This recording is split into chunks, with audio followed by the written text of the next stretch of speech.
नमस्कार दोस्तों, stock movers में आपका स्वागत है। दोस्तों, आप हमारे चैनल पर नए हैं तो हमारे चैनल को सब्सक्राइब एंड बेल आइकन को हिट जरूर कर ले। आज हम बात करेंगे दीपक नाइट्राइट के बारे में। दीपक नाइट्राइट की अगर मैं बात करूँ तो इससे रिलेटेड मैंने कई बार वीडियो बनाया है। हालांकि इंपॉर्टेंट चीज़ क्या है दोस्तों कि बहुत सारे इन्वेस्टर किसी समय में ये कंपनी 2200 रुपये 2000 के आसपास चल रही थी और उसके बाद ये कंपनी आप कह सकते 3000 को क्रॉस किया था, मतलब 3000 के आसपास गई थी। फिर स्टॉक में गिरावट देखने को मिली थी और फिर जो है कि ये कंपनी 2900 3000 के आसपास गई थी। हालांकि रिसेंट की अगर मैं बात करूँ तो जब से कंपनी के क्वार्टर 3 के रिजल्ट देखने को मिले, FIS की अगर मैं बात करूँ तो कुछ इसमें मतलब कि कुछ अपने को डाउन देखने को मिल रहा है। लेकिन हाँ, ऐसे मैं बताना चाहता हूँ दोस्तों कि बहुत सारे इन्वेस्टर इस स्टॉक में अपनी रैली मिस कर देंगे। देखिए, रैली मिस करने का मतलब ऐसे रिकमेंडेशन के तौर पे आपको नहीं लेना है, लेकिन हाँ, कुछ ऐसे पॉइंट्स हैं जिसको मैं कवर करूँगा। अभी भी ये कंपनी 40% डाउन है। देखिए, आप चाहे तो इसके ऊपर मतलब एक विचार बना सकते हैं। बाकी मेरी तरफ से किसी भी टाइप का कोई भी रिकमेंडेशन नहीं। मैं ऐसा क्यों बोल रहा हूँ उससे रिलेटेड मैं आगे डिस्कस करूँगा। जो भी रिलेटेड फंसा है, कंपनी करती क्या है, क्या फ्यूचर्स है दोस्तों, हालांकि इसके बारे में बहुत ज़्यादा डीप में जाने की जरूरत नहीं है। फिर भी अगर मैं इस स्टॉक की बात करूँ तो इसके ऊपर थोड़ा सा आप चाहे तो मतलब बाई की रिकमेंडेशन नहीं है, आप अपना खुद का एनालाइज करके फिर चाहे तो डिसीजन ले सकते हैं। हम आगे दीपक नाइट्राइट के ऊपर जैसा कि आप देख सकते हैं। सबसे पहले अगर मैं इस स्टॉक की बात करूँ तो ये कंपनी अभी 2% फ्राइडे के दिन डाउन होते हुए दिखी थी। हालांकि दोस्तों यहाँ पे इंपॉर्टेंट चीज़ क्या है कि यहाँ पे अगर आप देखेंगे तो कंपनी जो है कि प्रीवियस क्लोजिंग से गैप अप पे ओपन होती है और तेजी भी दिखाती है, 2000 के ऊपर क्रॉस भी करती है, फिर वापस एक गिरावट देखने को मिलती है। फिर आप कह सकते हैं कि गैप डाउन ही कंपनी मतलब गैप लोअर लो ही कंपनी चलती रहती है। यहाँ पर अगर मैं बात करूँ तो 2010 का कंपनी का फ्राइडे के दिन हाई देखने को मिला है और 1921 का कंपनी का लो देखने को मिला है। इसको अगर देखेंगे दोस्तों 3000 के ऊपर कंपनी ने क्रॉस किया था 1809 रुपये का, जो कि रिसेंट में ही कंपनी ने 52 वीक लो लगाया है। अगर मैं 5 दिनों की चार्ट की बात करूँ तो 5% स्टॉक में तेजी देखने को मिल चुकी है। हालांकि एक महीने में देखेंगे तो कंपनी आज भी 16-17% डाउन है।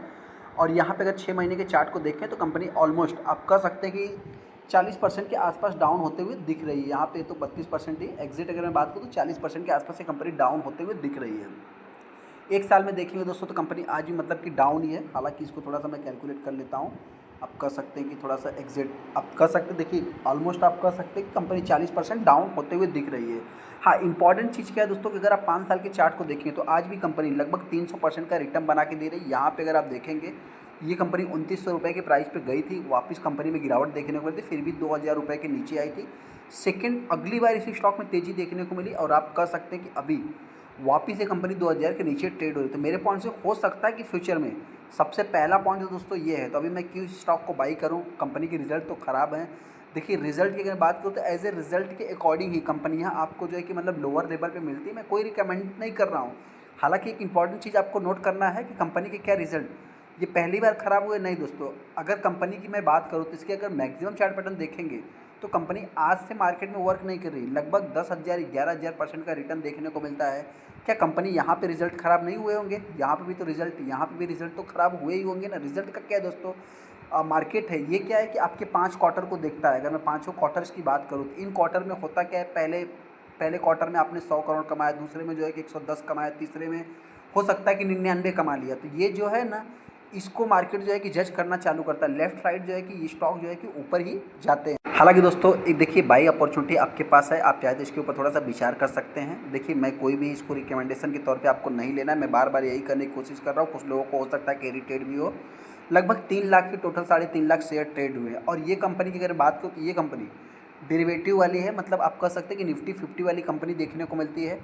उसके बाद भी इस स्टॉक में लगभग आप कह सकते हैं 25% ही माल उठाया गया है। यहाँ पे अगर मैं कुछ हिस्टोरिकल डेटा इसकी अगर मैं बात करूँ तो आप कह सकते हैं जो कंपनी का लो है रिसेंट में ही देखने को मिला था। और हाई की बात करें तो 7 फरवरी 2024 को, मतलब माफ़ करना 7 फरवरी को 24-25 में देखने को मिला है। यहाँ पे अगर वैल्यूम देखेंगे तो ये देख सकते हैं कि लगभग 59 लाख 21 लाख थोड़ा सा जो कि एक अच्छा वैल्यूम बना है। और यहाँ पे अगर मैं लो की बात करूँ तो इसी के आसपास देखने को मतलब एक तरफा बिकौली देखने को मिली है। अभी अगर मैं दीपक नाइट्रेट्स की बात करूँ तो कंपनी करती क्या, देखिए बहुत ज़्यादा डीप में जाने की जरूरत नहीं। इस कंपनी का जो बिजनेस है आप कह सकते हैं कि India limited fine and specialist chemical से रिलेटेड काम करती है, परफॉर्मेंस केमिकल से रिलेटेड प्रोडक्ट बनाती है। एंड फिनॉइल्स की अगर बात करूँ तो ये सबसे बड़ा मतलब कि आप कह सकते हैं कंपनी जो कि मतलब कि एक प्रकार से आप कह सकते हैं कि इसका सबसे ज़्यादा जो कि यहाँ से रेवेन्यू जनरेट होता है। यहाँ पे 26,000 करोड़ की मार्केट कैप की कंपनी देखने को मिलती है। हालांकि कुछ लोग कहेंगे कि ये कंपनी फिर जो है कि फ्यूचर एंड ऑप्शन में है। हालांकि इंपॉर्टेंट चीज़ क्या है दोस्तों, देखिए कंपनी कहीं भी कुछ भी एक्टिविटीज़ में हो, लेकिन हाँ कंपनी के बिजनेस को अपने को देखना है। बिजनेस की अगर बात करूँ तो आप कह सकते हैं कि यहाँ पे कोई भी प्लेज नहीं है, एक पॉजिटिव वे में इसको ले सकते हैं। हालांकि कंपनी की रिजल्ट की बात करें, जैसा कि रिजल्ट्स हमने आपको बताया कि क्या कंपनी 100 करोड़ 110 करोड़ हो सकता है 99 करोड़ आ जाए। तो यहाँ पे आप देख भी सकते हैं सबसे जीता जागता सबूत है क्या है दोस्तों। सबसे पहले देखेंगे तो यहाँ पे 2099, फिर 2126, फिर 2167, मतलब 3 क्वार्टर तो कंपनी ने अच्छा किया। लेकिन यहाँ पे जैसे ही सितंबर वाला क्वार्टर आया, आप कह सकते हैं कि 2000 पे आ गई, फिर 1900 पे आ गई।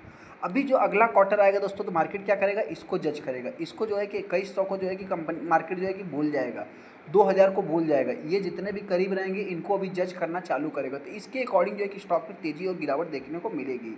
यहाँ पे अगर मैं बात करूँ तो सबसे पहले share holding pattern, share holding pattern में अगर आप देखें तो 49% का स्टेक प्रमोटर के पास है, जो कि एक मतलब फिक्स है दोस्तों। आप कह सकते हैं कि 45% के बाद सीधा उन्होंने जो है कि 49% किया, जो कि जस्ट पॉजिटिव में भी आप ले सकते हैं। एफ की बात करें तो एफ ने बहुत सारे स्टॉक में सेलिंग किया है, लेकिन इस स्टॉक में इतना कुछ खास सेलिंग नहीं किया है।